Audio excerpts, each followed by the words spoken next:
Congress party के नवनियुक्त पदाधिकारियों का सम्मान समारोह, शहर में अतिक्रमण और प्रशासन पर गरजे महानगर अध्यक्ष, दी बड़ी चुनौती।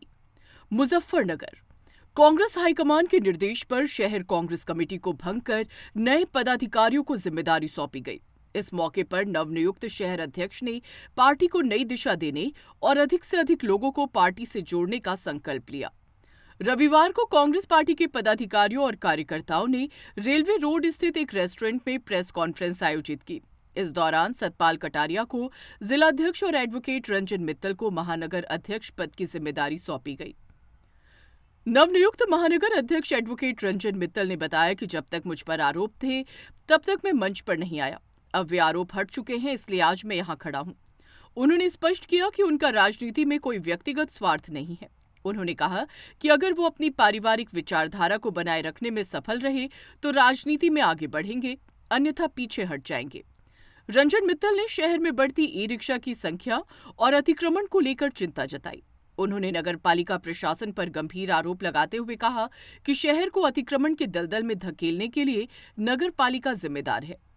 उन्होंने दावा किया कि नगर पालिका द्वारा शहर के सौंदर्यीकरण के लिए पेश किए गए बजट का 40% भी सही तरीके से खर्च कर दिया जाए तो शहर की सूरत बदल सकती है, लेकिन बजट का बड़ा हिस्सा दलालों और ठेकेदारों के बीच बढ़ जाता है, जिससे शहर के विकास कार्यों पर सिर्फ 5 से 10% राशि ही खर्च होती है।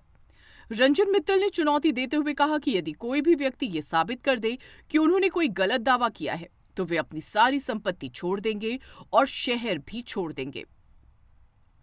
सम्मान समारोह में मुख्य रूप से नवनियुक्त जिलाध्यक्ष सतपाल कटारिया, महानगर अध्यक्ष रंजन मित्तल, पूर्व सांसद सईदुज्जमा, पूर्व जिलाध्यक्ष आनंद प्रकाश त्यागी, गीता काकरान, शशिकांत शर्मा, एडवोकेट गोपाल शर्मा और मुकेश शर्मा समेत कई पदाधिकारी और कार्यकर्ता उपस्थित रहे।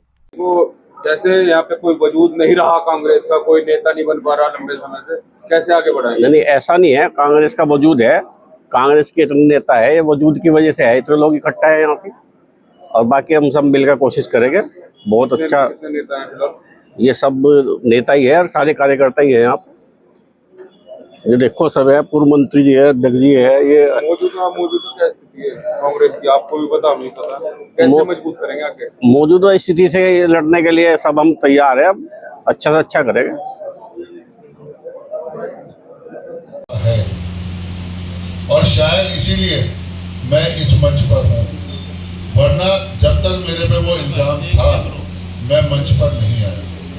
आपने पिछले 15-20 साल में मुझे कहीं देखा नहीं होगा कि मैं आया, क्योंकि मेरा राजनीति में कोई निजी स्वार्थ नहीं है।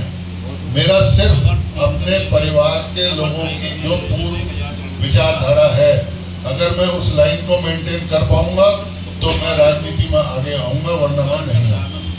बहुत खुली बात है। मैं रंजन मित्तल, एडवोकेट, पिछले 40 वर्षों से वकालत के कार्य में लगा हुआ हूँ और मैंने राजनीति में जब सईदुज्जमा साहब का चुनाव हुआ था एमपी का, तब मैंने सक्रिय राजनीति में आया था और उसके बाद मैंने 2001 में यहाँ चेयरमैनी का चुनाव लड़ा था।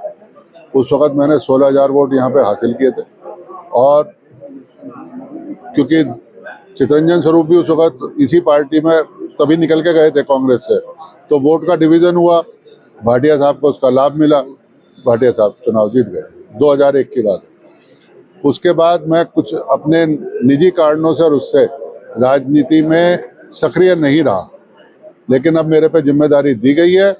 मैं इस जिम्मेदारी का निर्वहन करूंगा और 3 महीने से 4 महीने के बीच में आप लोगों को दिखाई देगा कि कांग्रेस का वार्ड लेवल पे और किस तरीके से संगठन आता है।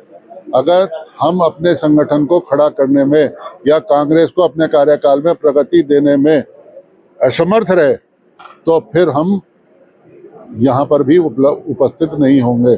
कोशिश हमारी होगी कि हम 4 महीने के अंदर पूरे संगठन को खड़ा करें, हर वार्ड में कमेटियां बनाएं, ताकि कांग्रेस का जो पुराना वो था, आज सब लोग कहते हैं कि कांग्रेस का हाल क्या है। ठीक है, मेरा कहना है सिर्फ एक बात का ध्यान रखिए, आज जितने लोग भाजपा में कांग्रेस से जा रहे हैं, आज भी भाजपा को कांग्रेसियों की जरूरत है, उनका कोटा पूरा नहीं हुआ। और जो लोग कांग्रेस में जा रहे हैं उनके सारे पूर्वज सबके सब कांग्रेस में ही थे। तो ये सत्ता के परिवर्तन के साथ होता है इसका।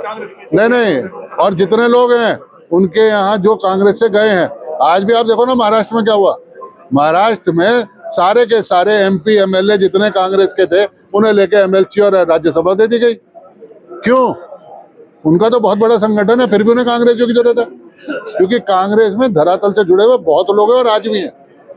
अच्छा, आप पे पूर्व में कई आरोप भी रहे, मुकदमे भी रहे। सर जी, वो जो मुकदमे लगा था उस मुकदमे का हाई कोर्ट का ऑर्डर पास हो चुका और उन्होंने कहा कि ये दीवानी प्रक्रिया के अंदर ये जबरदस्ती जो है ये फौजदारी लगाई और वो FIR उन्होंने क्वैश करी और उस FIR को क्वैश करके कोर्ट ने फाइनल वर्डिक्ट दिया, हाई कोर्ट ने।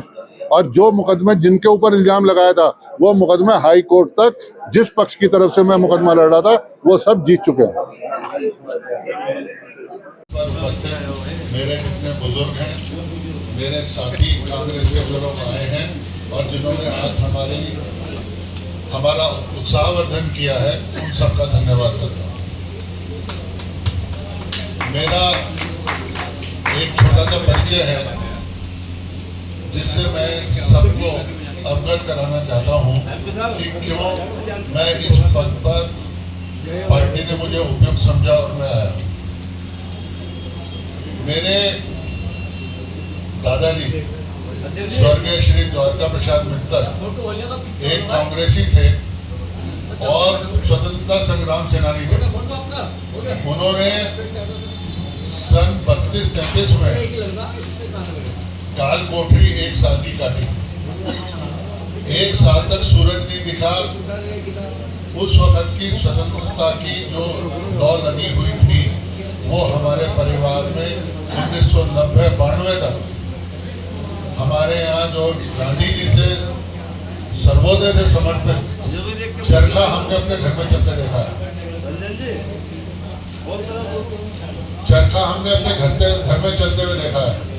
और मेरे जो बड़े बाबा जी थे, बाबा जी के बड़े भाई, उनको मैंने देखा कि वो आज़ादी के बाद भी अपने मरने तक, जब उनका देहांत हुआ 90-92 तक, जितना चरखा चलाते थे उतना सूत काटते थे, उतने सूत को गांधी आश्रम ले जाते थे, वहां से कपड़ा लाते थे, दादी जी मकत्ता उनका कपड़ा बन देते थे। बाबा जी और दादी जी ने कभी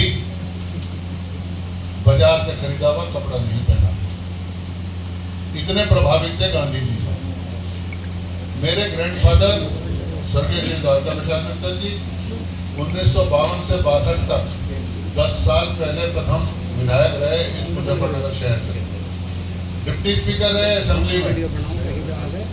कांग्रेस के अंदर हमने पुराना समय से लेके आज तक हमारे परिवार में कांग्रेस से कोई आदमी बाहर नहीं गया।